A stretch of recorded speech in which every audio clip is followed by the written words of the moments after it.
and we're back in the garage. It's been a minute. I've been trying to go to the gym and rehab sciatic nerve issue that I'm having with my leg, and so leg and back. And so, you know, when I come home from the gym rehabbing that, sometimes the nerve is inflamed and irritated. So I've been sitting out of the garage trying to give myself time to heal. It's getting better, a lot better, but it's not 100% there. So the car's been taking some time, obviously, to come together. And so right now we are in the garage today, obviously. And I'm going to be in the process of basically pulling off all of the stickers and sanding the car down.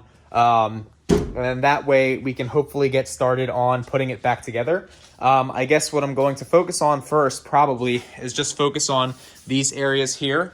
These areas here, with the idea being that if I am not able to get the rest of this car sanded, I will still have a car that I can put together, paint at a later time. I'm not really worried about making it look perfect. The goal is to go to Champs and be fast this year. The goal is not to go to Champs and look pretty. This car hasn't looked pretty, unfortunately, baby. I'm sorry, baby. I love you. Since like 2016 or so, when it was mostly stock. And then I just slowly ruined it. But that's how the story goes on these cars, man. Race cars, they get ruined really quick. So that's kind of where we're at. We are basically in the process. We're going to be in the process of sanding stuff down, getting things to fit. Getting things to fit. And yeah. So I do also have a carbon fiber hood. I want to pull this off, throw the carbon fiber hood on since it's taking up a bunch of space in my Jeep, and then go from there.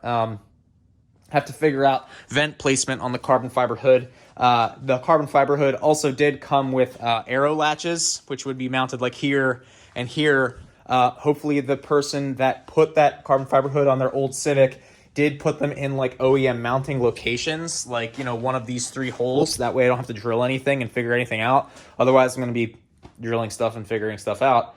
So let's get started on sanding so what I usually typically do is I usually go to a 225 grit or so, something it's relatively light. I would say that, you know, people might say go lighter in grit before you paint, but like this fender here, this wasn't buffed at all or anything. This is just sprayed right on primer, very smooth, this paint, and that is just regular rattle can paint. And then this here on this side is over a 225 grit. So you can see this one's a little more dull. So I might actually go on a lighter grit if I actually do end up sanding this car completely and painting the entire car. But first we are going to make sure we can get all these transitions sand smooth. That way we have a smooth fender. I'm not so worried about getting the whole car done and painted.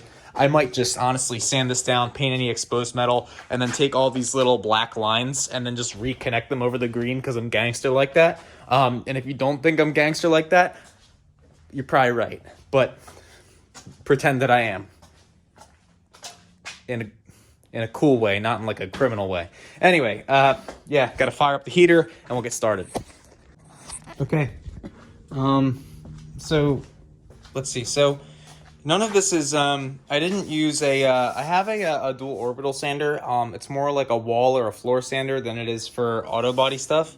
So I didn't want to use it on this car. I also like using hand sanders because I think that you can get a more precise finish, although I might be wrong. Like I said, I'm not a body guy. But when I have painted, I usually just go in circular movements. So like, as you can see, all these swirl marks are kind of circles. I never sand in a straight up and down motion unless I'm trying to get something ground smooth, kind of like this, or kind of like that. So you can see it's all pretty good. I mean, it looks, you know, this far away you can't really tell unless someone tells you, and this far away you can't really tell unless someone tells you. And down here it looks like crap, so I'm not going to show you guys that. It does look terrible. Looks like, so someone, the wonderful body artist that did work on this car before, put a pinstripe on here. So that's going to need to come off. It looks like they clear coated over the pinstripe. And then this cracked, and then this cracked when I was installing this quarter panel, because as you can see, it is damaged from the previous owner. And then this right here, they also took Bondo and filled it in all the way up here. So I'm going to have to figure out, I'm going to have to grind that out. What I'm doing now is I'm taking a safety razor, and I'm just scraping all of this pinstriping off so that I can sand underneath the pinstriping.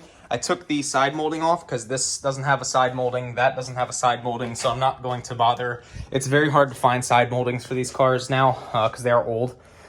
So that's about that. I'm going to sand the bottom.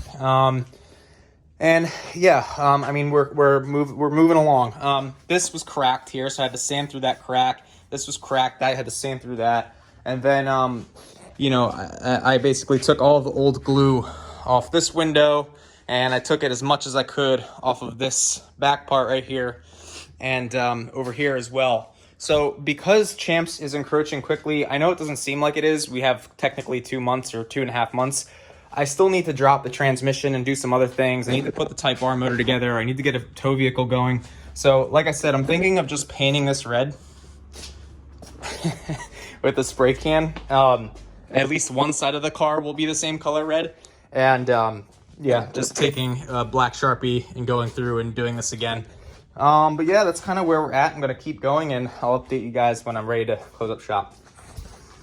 All right, I am probably going to wrap it up for today. I do have to go to physical therapy. So you can see this part, I got the majority of the pinstripe out. There's still some pinstripe, I think, maybe hidden under there in some spots. The problem is, you know, it looks like someone basically kind of left the pinstripe on and just kind of like clear coated over it. So like I basically took a knife here and I scratched away, and you can see some of the black from the old pinstripe is showing through. So what I'm gonna have to do is just try and get it as flat as possible and then hit it with some body filler, kind of like I did before. You know, again, this panel I knew wasn't perfect after I pulled it off the old car, unfortunately. And this is kind of just what you deal with when you're dealing with these old vintage race cars. And so, you know, I'm going to try and get this nice and smooth. But the good news is, I mean, it's starting to look like a car again, you know. This looks terrible, but I'm really not too worried about that. Just kind of worried about getting it to come together, maybe getting some of the aerodynamic efficiency back, and making it so that it doesn't look like a piece of schnibble, you know, schnibble, because I hate schnibble. I was gonna curse, but I didn't. Anyway, yeah, I'm gonna go back inside, shower up, gotta get the cigar smell off me, and got a life to live outside of this, so peace.